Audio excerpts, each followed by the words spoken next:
Halo teman-teman, kita dari kelompok 7 akan menayangkan sebuah video dengan bab motivasi. Anggota kelompok kita ada 4 orang, yaitu Ujai atau Muhammad Uzaifah, ada Nasa atau Amrina Rosyada, ada Silviana, sama ada saya, Kamelia. Selamat menyaksikan. Pengertian motivasi. Motivasi adalah suatu konsep yang mendasari tindakan dan perilaku manusia. Setiap orang melakukan sesuatu karena didorong oleh motivasi tertentu. Motivasi merupakan dorongan internal yang mendorong seseorang untuk mencapai tujuan atau melakukan suatu tindakan. Ini melibatkan keinginan, hasrat, dan tenaga penggerak yang berasal dari dalam diri manusia. Dalam konteks kerja, motivasi menjadi kunci penting untuk mencapai produktivitas yang tinggi. Widardi 2001 berpendapat bahwa individu yang sangat termotivasi dalam pekerjaan akan melakukan upaya maksimal untuk mencapai tujuan produksi di unit kerjanya dan organisasi tempat ia bekerja. Motivasi dalam konteks kerja juga mencakup bagaimana mendorong semangat kerja bawahan sehingga mereka bersedia memberikan semua kemampuan dan keterampilan mereka untuk mencapai tujuan perusahaan. Penting dicatat bahwa bagi perusahaan, motivasi lebih dari sekedar memiliki karyawan yang memiliki kemampuan, kecakapan, dan keterampilan. Yang terpenting adalah karyawan yang mau bekerja keras, berkeinginan untuk mencapai hasil kerja yang optimal, dan bersedia memanfaatkan kemampuan, kecakapan, dan keterampilan yang dimilikinya. Dengan motivasi yang kuat, diharapkan setiap individu karyawan akan bekerja dengan antusias dan mencapai tingkat produktivitas kerja yang tinggi. Dalam motivasi kerja terdapat istilah kepuasan kerja. Nah, kepuasan kerja adalah perasaan positif terhadap pekerjaan yang mempengaruhi prestasi kerja. Pemimpin perusahaan harus menciptakan suasana kerja yang menyenangkan dan aman untuk meningkatkan kepuasan karyawan. Kepuasan kerja memiliki manfaat individu dan industri, mempengaruhi motivasi dan berkaitan dengan prestasi kerja. Motivasi dan kemampuan individu mempengaruhi perilaku kerja, dan tingkat motivasi dan kemampuan yang tinggi berkontribusi pada prestasi kerja yang baik.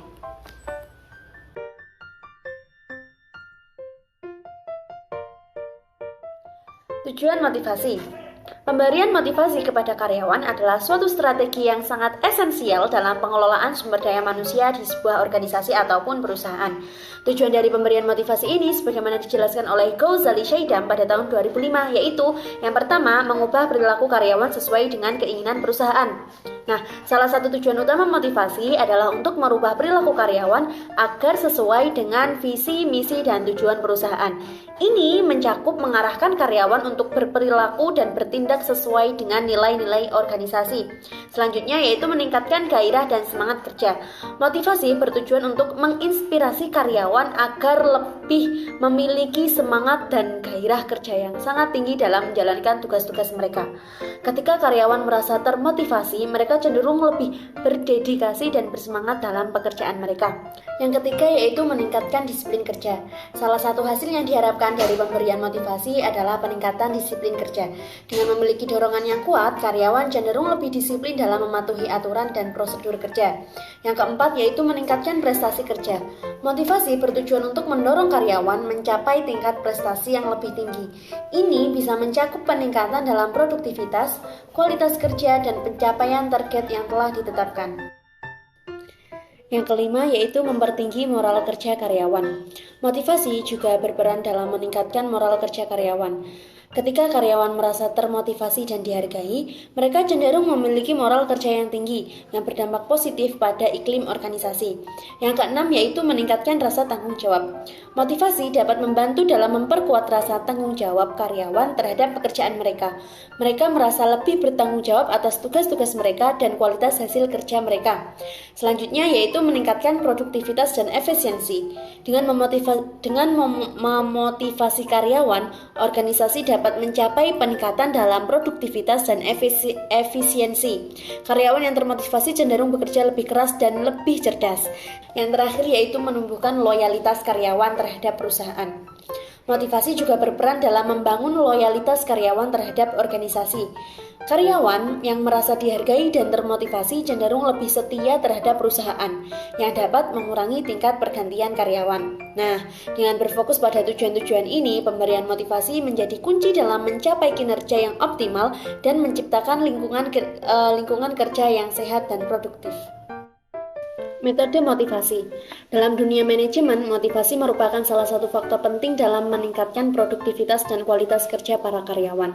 Ada dua metode utama yang digunakan dalam memberikan motivasi kepada individu, yaitu motivasi langsung dan motivasi tidak langsung. Motivasi langsung atau yang dikenal sebagai direct motivation adalah jenis motivasi yang diberikan secara khusus kepada setiap individu karyawan. Tujuannya adalah untuk memenuhi kebutuhan dan kepuasan pribadi mereka. Metode ini mencakup pujian, penghargaan, tunjangan hari raya, bonus, dan penghargaan seperti bintang jasa. Motivasi langsung ini mengadakan pengakuan dan insentif material serta non-material sebagai sarana untuk mendorong para karyawan. Kemudian ada motivasi tidak langsung atau yang sering disebut sebagai indirect motivation, melibatkan penyediaan fasilitas yang mendukung dan meningkatkan gairah kerja serta kelancaran tugas karyawan. Ini termasuk aspek-aspek yang seperti kursi yang nyaman, peralatan kerja yang baik, ruangan kerja yang terang dan nyaman, serta menciptakan suasana kerja yang harmonis. Motivasi tak langsung ini bertujuan untuk membuat karyawan merasa nyaman dan termotivasi untuk melakukan pekerjaan mereka dengan baik. Nah, kedua metode motivasi ini memiliki peran penting dalam menggerakkan semangat pekerjaan karyawan dan berkontribusi pada produktivitas perusahaan. Dalam prakteknya, penggunaan kedua jenis motivasi dapat disesuaikan dengan kebutuhan dan karakteristik karyawan serta lingkungan kerja yang bersangkutan. Seiring dengan penggunaan metode motivasi yang tepat, perusahaan dapat mencapai hasil yang lebih baik dan mempertahankan karyawan yang bersemangat dan produktif. Pendekatan terhadap motivasi dalam manajemen sumber daya manusia dapat dikelompokkan dalam 3 pendekatan utama, yaitu pendekatan tradisional, pendekatan hubungan manusia, dan pendekatan SDM. Setiap pendekatan ini memberikan wawasan yang berbeda tentang apa yang mendorong dan memotivasi para pekerja. Pendekatan tradisional, Frederick Winslow Taylor. Pendekatan tradisional dalam motivasi pekerja menekankan bahwa motivasi para pekerja terutama berasal dari pemenuhan kebutuhan fisik atau biologis mereka. Ini sering dilakukan melalui insentif gaji dan upah dalam bentuk uang atau barang sebagai bentuk penghargaan. Dalam pandangan ini, pekerja dianggap terutama terdorong oleh imbalan material. Pendekatan hubungan manusia, Elton Mayo. Pendekatan hubungan manusia berpendapat bahwa motivasi para pekerja tidak hanya didorong oleh imbalan material, tetapi juga oleh aspek-aspek sosial. Menurut pendekatan ini, pekerja membutuhkan interaksi sosial, pengakuan, dan rasa penting dalam pekerjaan mereka. Mereka juga perlu memiliki kebebasan dalam membuat keputusan dan kreativitas dalam pekerjaan mereka. Dengan memperhatikan kebutuhan sosial dan psikologis karyawan, motivasi kerja mereka akan meningkat. Dengan kata lain, motivasi karyawan adalah hasil dari pemenuhan kebutuhan material dan non-material. Pendekatan SDM, Douglas McGregor. Pendekatan sumber daya manusia atau SDM mengacu pada teori Y yang mengatakan bahwa motivasi tumbuh dari dalam individu. Menurut teori Y, pekerja cenderung mencari kepuasan dari prestasi kerja yang baik. Mereka tidak hanya bekerja karena insentif atau pengawasan sosial. Pendekatan ini mengakui bahwa pekerja memiliki kesadaran untuk meraih prestasi kerja untuk diri mereka sendiri. Ini berarti bahwa motivasi pekerja dapat ditingkatkan dengan memberikan kesempatan untuk prestasi dan pertumbuhan pribadi. Pendekatan-pendekatan ini yang memberikan pandangan yang beragam tentang apa yang memotivasi para pekerja. Manajer dapat memilih pendekatan yang sesuai dengan budaya organisasi dan karakteristik karyawan mereka untuk menciptakan lingkungan kerja yang penuh semangat dan produktif. Jenis-jenis motivasi. Motivasi adalah pendorong utama di balik setiap tindakan dan kegiatan yang kita lakukan dalam kehidupan sehari-hari. Dalam konteks motivasi, ada beberapa jenis motivasi yang dapat kita kenali, masing-masing dengan karakteristik dan sumber yang berbeda. Yang pertama ada motivasi tunggal. Motivasi tunggal pada dasarnya merujuk pada motivasi seseorang yang mendasari tindakan mereka. Ini berarti bahwa seseorang melakukan sesuatu hanya karena ada satu tujuan atau dorongan tunggal. Misalnya, seorang pegawai negeri mungkin mendaftar dalam kursus pegawai administrasi tingkat atas (KPAA) dengan satu motivasi tunggal, seperti mendapatkan kenaikan golongan setelah menyelesaikan kursus. Yang kedua ada motivasi majemuk. Berbeda dengan motivasi tunggal, motivasi majemuk melibatkan beberapa dorongan atau motivasi yang mendorong seseorang untuk melakukan suatu tindakan. Contohnya, seorang pegawai negeri mungkin mengikuti KPAA bukan hanya untuk kenaikan golongan, tetapi juga karena ingin memperluas pengetahuan, belajar hal baru, memperluas lingkaran pergaulan, dan alasan lainnya. Motivasi majemuk seringkali lebih kompleks dan mencakup berbagai faktor yang mempengaruhi tindakan seseorang. Yang ketiga yaitu motivasi biogenetik. Motivasi biogenetik didasarkan pada kebutuhan biologi seseorang. Ini adalah dorongan dasar yang muncul dari kebutuhan organisme. Contoh-contohnya adalah makan saat lapar, minum saat haus, dan istirahat saat lelah. Motivasi biogenetik adalah inti dari dorongan dasar yang menggerakkan kita untuk memenuhi kebutuhan tubuh kita. Yang keempat yaitu motivasi sosiogenetik. Motivasi sosiogenetik berasal dari pengaruh lingkungan sosial dan budaya seseorang. Kebutuhan ini berkembang sebagai hasil dari interaksi dengan budaya sekitar dan orang-orang dalam lingkungan sosial. Contohnya yaitu keinginan untuk mendengarkan musik tradisional, menonton tarian khas daerah, atau mengenakan pakaian yang sesuai dengan tren budaya. Motivasi ini dapat dipengaruhi oleh kebudayaan yang mendominasi lingkungan kita. Motivasi teogenetik. Motivasi teogenetik berhubungan dengan dorongan yang berasal dari hubungan manusia dengan dimensi spiritual atau ketuhanan. Ini adalah motivasi yang tumbuh dari keyakinan dan ketaatan kepada Tuhan atau entitas spiritual yang dihormati. Contoh nyata dari motivasi teogenetik adalah keinginan untuk melaksanakan ibadah dan mengabdi kepada Tuhan Yang Maha Esa. Beberapa perusahaan bahkan menyediakan fasilitas untuk pemenuhan kebutuhan spiritual karyawan, seperti tempat ibadah yang sesuai dengan agama dan kepercayaan mereka. Dalam kehidupan sehari-hari, kita sering menemukan campuran dari beberapa jenis motivasi ini yang menggambarkan kompleksitas dan beragamnya faktor yang mendorong tindakan kita.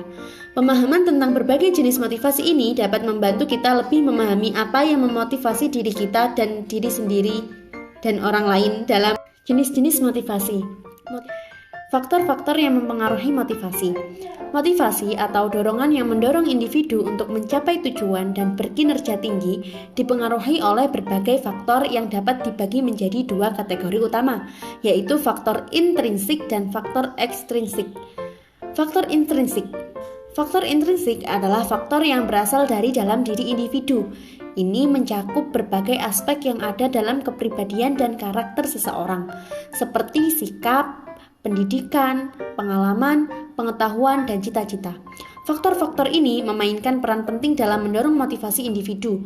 Misalnya, seseorang yang memiliki cita-cita tinggi dan ambisi besar mungkin akan memiliki motivasi intrinsik yang kuat untuk mencapai tujuan mereka. Begitu pula pengetahuan dan pengalaman pribadi seseorang dapat membentuk motivasi mereka untuk mengejar keberhasilan. Selanjutnya yaitu faktor ekstrinsik. Faktor ekstrinsik adalah faktor-faktor yang berasal dari luar individu. Bisa termasuk pengaruh gaya kepemimpinan seorang atasan, dorongan, atau bimbingan dari orang lain, serta perkembangan situasi dalam lingkungan kerja atau sosial. Faktor ekstrinsik dapat mempengaruhi tingkat motivasi seseorang. Misalnya, sebuah lingkungan kerja yang mendukung dan memberikan pengakuan yang layak kepada karyawan dapat meningkatkan motivasi mereka. Sebaliknya, dorongan atau bimbingan yang diberikan oleh seseorang dilakukan di lingkungan sosial juga dapat memotivasi individu.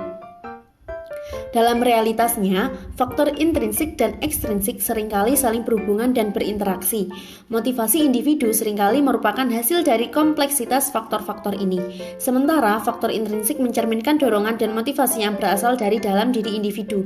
Faktor intrinsik memainkan peran dalam memfasilitasi atau memperkuat motivasi ini melalui pengaruh eksternal.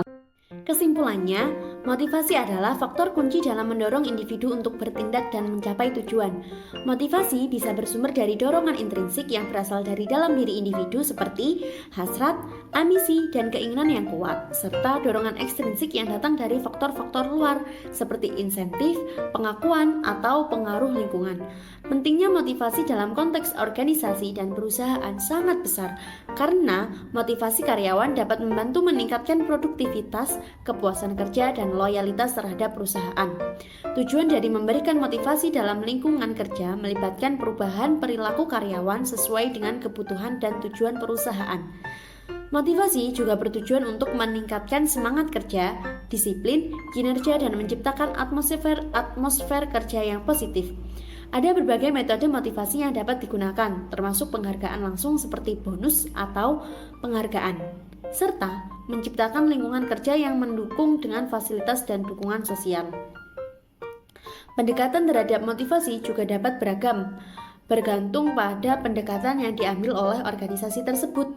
Pendekatan tradisional, pendekatan hubungan manusia, dan pendekatan sumber daya manusia masing-masing memiliki sudut pandang yang berbeda tentang bagaimana motivasi dapat diterapkan dalam konteks organisasi. Dalam rangka mencapai tujuan dan produktivitas yang lebih tinggi, penting bagi organisasi dan individu untuk memahami peran penting motivasi dalam dunia kerja dan bagaimana memanfaatkannya dengan bijak dan mencapai keberhasilan bersama. Sekian video dari kelompok 7, atas kurang lebihnya mohon maaf. Wassalamualaikum warahmatullahi wabarakatuh.